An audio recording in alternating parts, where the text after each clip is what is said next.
Alright, so today's lecture we're going to cover these items here. Ooh. Okay, so some other character design concepts. One thing to think about when you are coming up with your characters, if you're coming up with a unique character, is that there are basically two types of stories. There are story situations. One is there's character-driven stories, and then there's situational-driven stories. So when it's a character-driven story, typically those are really good for something that's a serial, so like a cartoon series or a TV series. You typically will see that they'll have a really interesting, well-developed character that has a really strong personality, and you can put that character in any sort of situation, and they will basically write for themselves. Like, you'll see them go into, like, oh, they have to go grocery store shopping. And you can take this character, you take something generally that's a mundane activity that everybody does, but you put this more eccentric character into that series, into that situation, and then the story will basically make itself, and you can have all sorts of hilarity and stuff. These are some examples of characters who are pretty strong characters, like Stewie from Family Guy, right? It's a very strong character, as opposed to, let's say, Meg, right? Meg is not a very strong character, right? There was even an episode, I remember they were like, this episode, I don't really watch Family Guy a bunch, but it was like something, I don't remember what it was exactly, but they were showing her, and then Peter goes, that's right, it's going to be a Meg story. And it's like, you can change the channel if you want, or something like that, because she's not the most interesting character. She's, you can put her in a situation and you don't know, like, it wouldn't be that exciting, okay?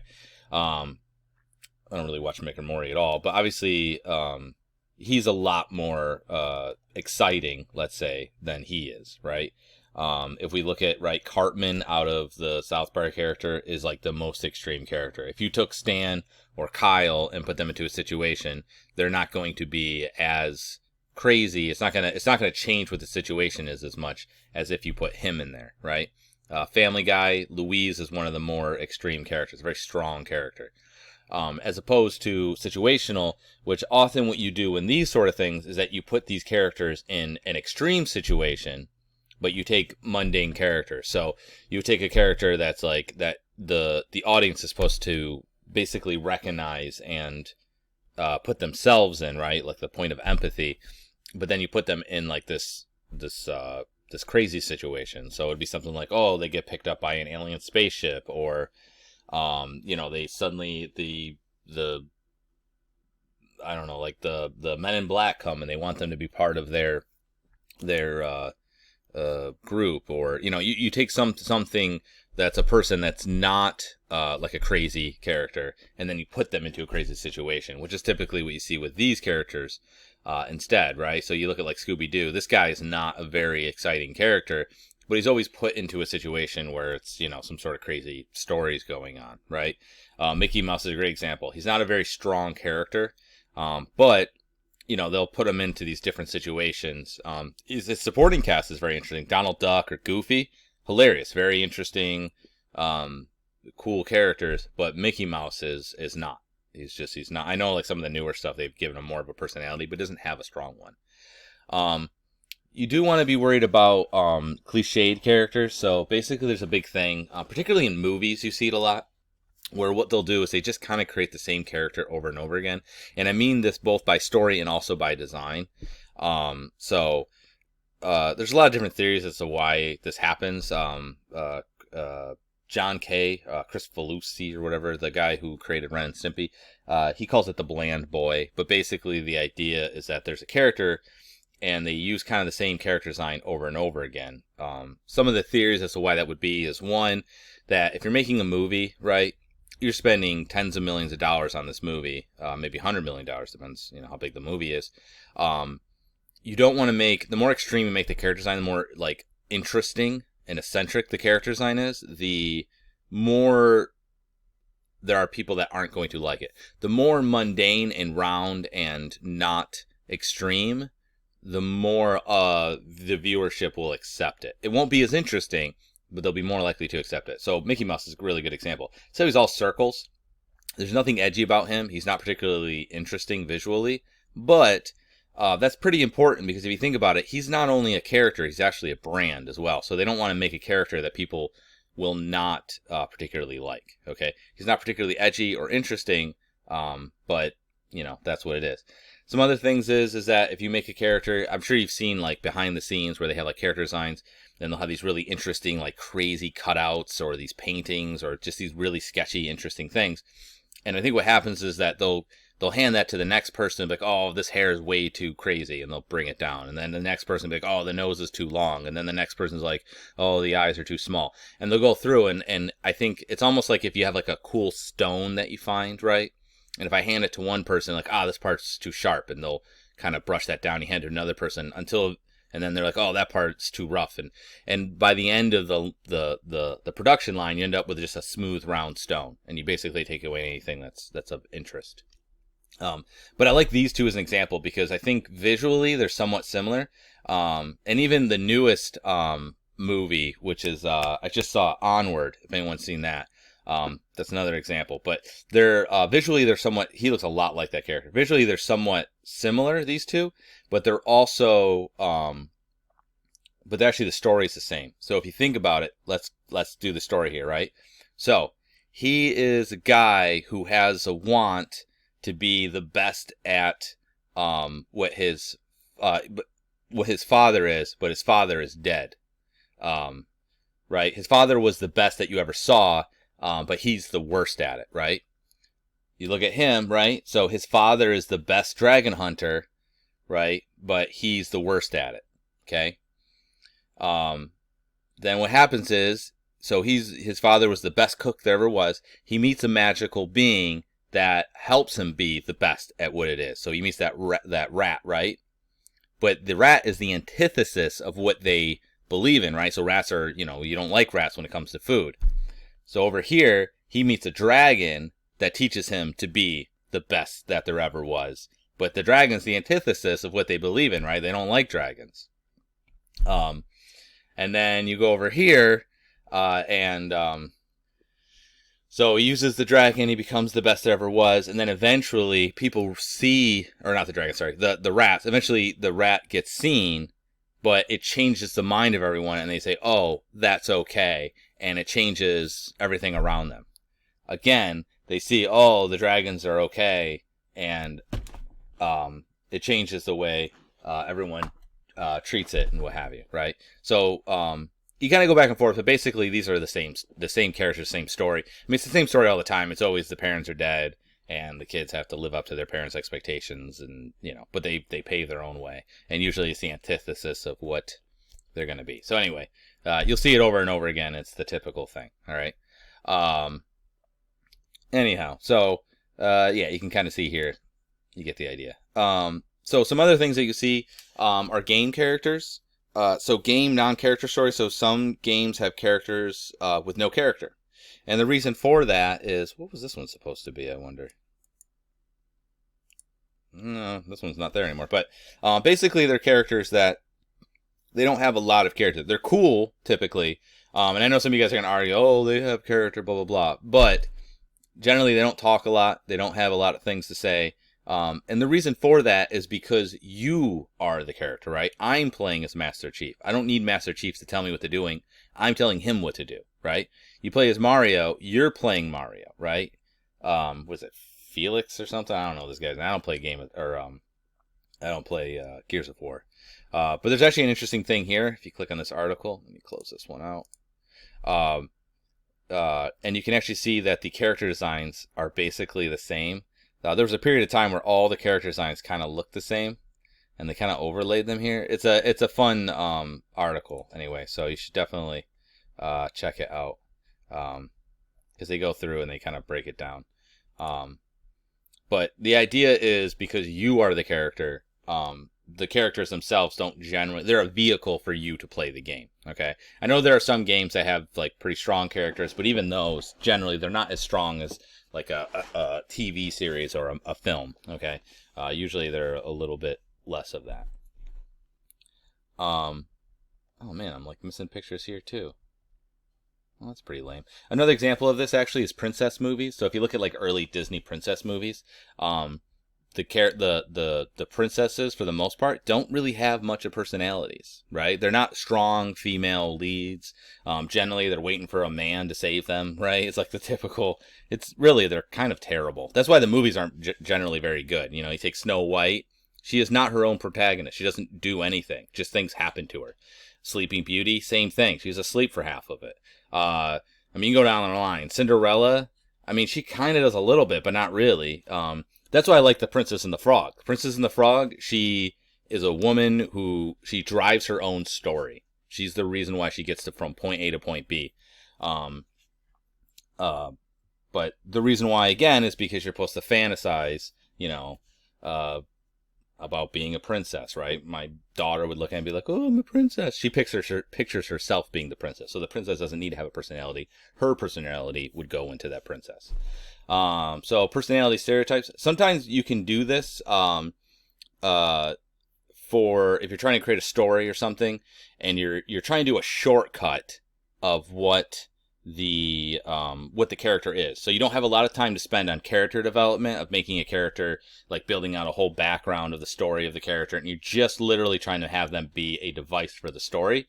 You can kind of put in these cliches. So for example, Avatar, right, which was a terrible movie. I know it did really well. It's funny because James Cameron keeps coming out with these movies that like Titanic, where they're terrible movies that are like, everyone's like, oh, they're terrible, but they like win all these praise initially, and then in retrospect, I was like, yeah, those weren't good.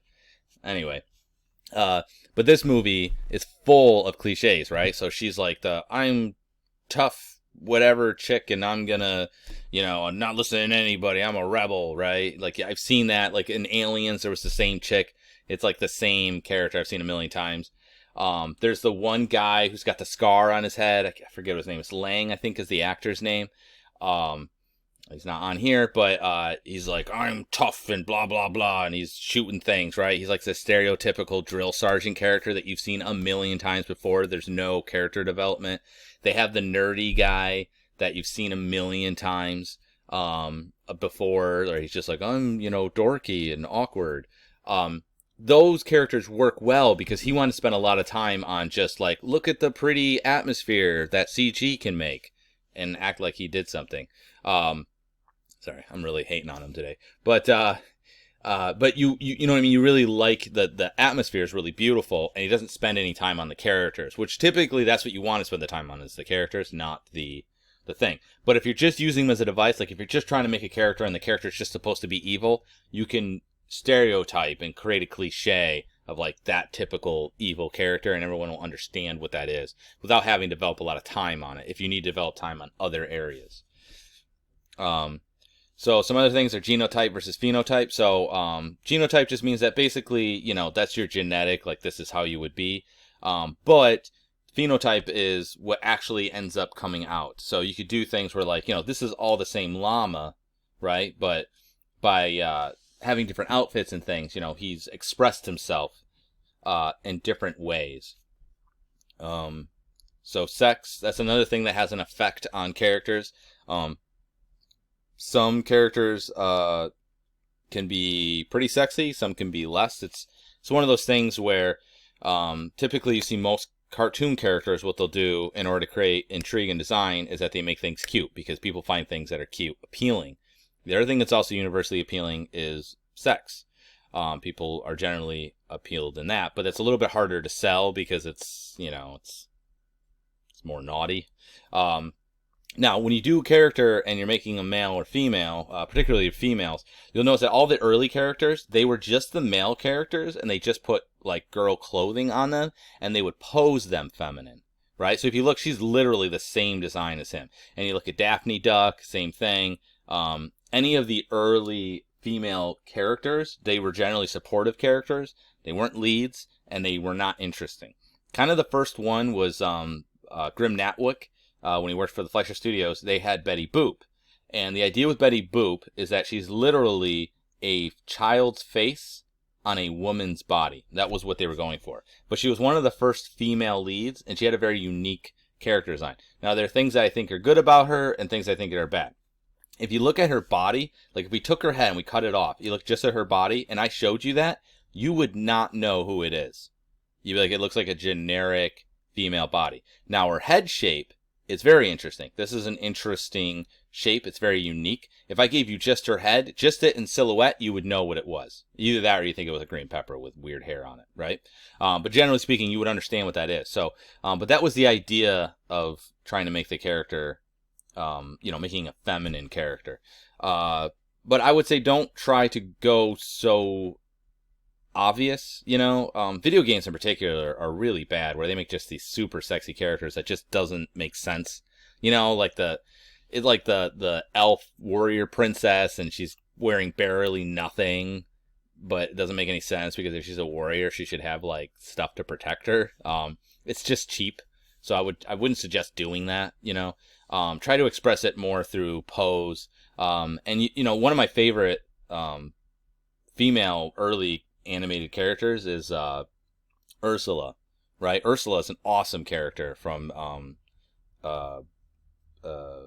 Little Mermaid, right? And she doesn't necessarily have like the most obvious feminine physique, but she's definitely very feminine without being like explicitly like tiny waist and big bosom and wide hips. But she's still very feminine, and very interesting. And she's just the animation on her is awesome. But try to not go so obvious. So some things, there you go. So some things you can do with them is, for one, generally male characters will be more square. You'll see more angular, while female characters will be a little bit sharper. So a good example of that is actually these two. If you look at him and her, they're actually really similar designs.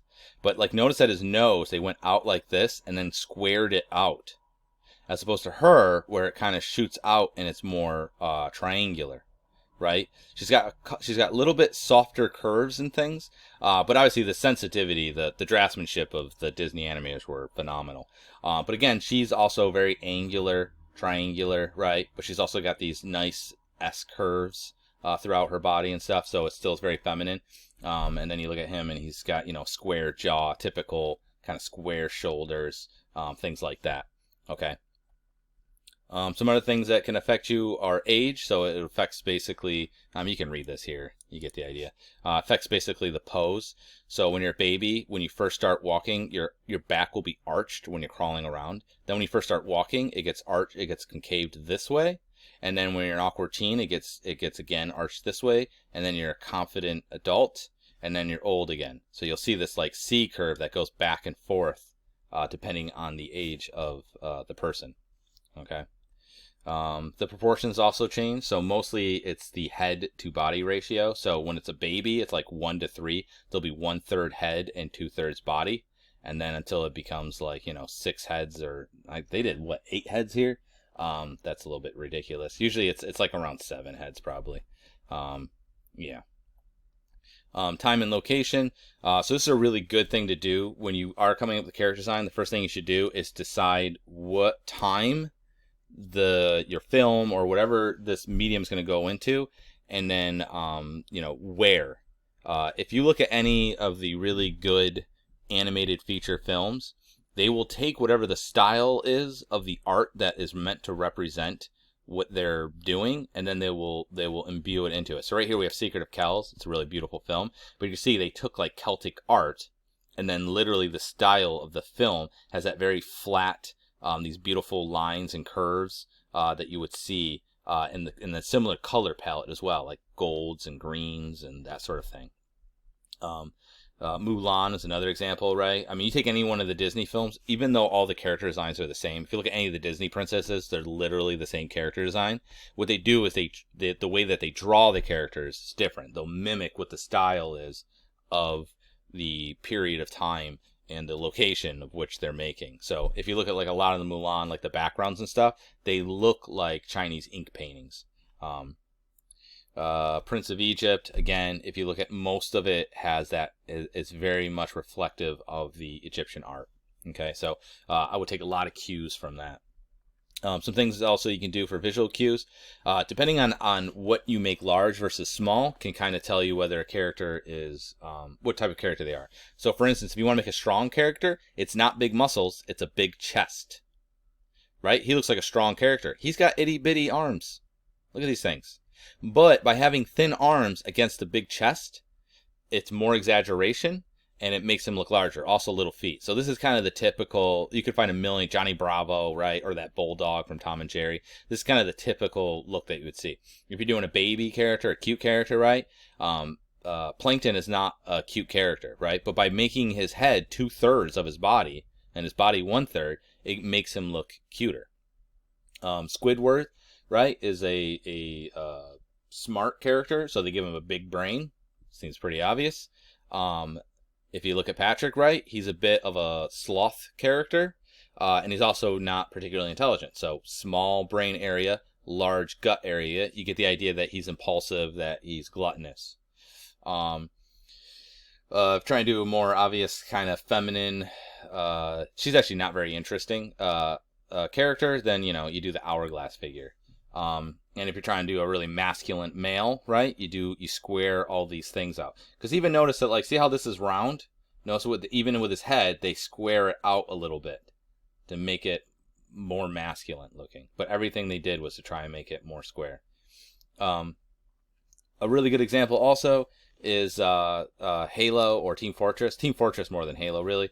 You can tell the type of characters they are just by their silhouette. Like, you can tell he's like a big lumbering guy, right? And this guy, he looks very sharp and angular. So he's obviously going to be like the spy, right? But he's more of like a tank. Yeah. But you can tell because this game plays so quickly, the silhouette value of the characters are very important. Visual cues, so you can use symbols. So, you see these various things, like this obviously is health. Everybody understands what that is. This is Nazis. This maybe you would think something like luck, right? This seems like it would be hazardous. So if I saw that on something, I'd be like, well, that's probably not a good thing. This makes you think it's probably something cold, right? But you can use these little obvious signals to tell people, like, hey, that is this, in a very quick way. All right, quadruped anatomy. I'm not going to go through and read all this. The only thing I'm really going to tell you that you need to know, like, most specifically is this. Generally, whenever you're working and you're trying to make a creature, just realize that for the most part, let me scroll down here, that the animals, if it's mammalian, they have, and actually reptiles too, and birds, but basically animals for the most part have the same anatomy that we do. It's merely stretched or changed. Sometimes they have extra stuff, and sometimes they have less stuff. So for instance, like a quadruped, like dogs and cats, they don't have clavicles, right? But a bird, do I have birds in here? Birds, their clavicles are merged together. Does anybody know what it's called? It's called a wishbone, right? So that's their clavicle. It's this thing here. It's actually called the furcula, okay? That's the thing you break off. It's actually the two clavicles merged together. So sometimes they're a little bit different, but the anatomy is still generally the same. So whatever you go to work on, whatever you're deciding to create, if you're going to make something that is like a creature or something like that, you should look up the anatomy of an animal that is similar or you can utilize in some way, and use that as a guide for how you model it. Don't just go willy-nilly and start making things. Knowing anatomy is super duper helpful. It's going to make it way more interesting. You can read this stuff if you want. So if you do want some influences that might, just, it's a good idea, just like if you're like a painter or a drawer or a fine arts person, you should constantly go to art museums to be influenced and to reinvigorate you. You should also go, like, if you're going to be an animated film person or something, you want to do animations, you should go to, films. Another thing you could do too is actually just, like, if you're going to want to do creature designs, is you could just look up, let's see, I think this has it here, videos of like natural and interesting animals. This one's actually the Blue Planet, and this is the Deep Blue. And basically, he goes to where he goes really, really far below the sea until there's no light at all, and there's these weird creatures that their evolution has just evolved, or it has resulted in like interesting different things, like different ways of dealing without having light, or like having real gravity and having to deal with pressure and all these other things that we don't deal with up here. So they're the way the animals look are completely different and off the wall. So I would highly suggest, if this doesn't work, just go on YouTube and look up like deep sea animal documentary or something like that, and you'll see some really interesting creatures. If you are trying to come up with a creature design, go on there and just watch those and maybe make some sketches and things, and you might come up with some really neat ideas. So what I want you guys to do is just basically continue on with the creative model. I just want you to keep working on that. Try to sculpt out and model out the creature that you're making. And that is basically it.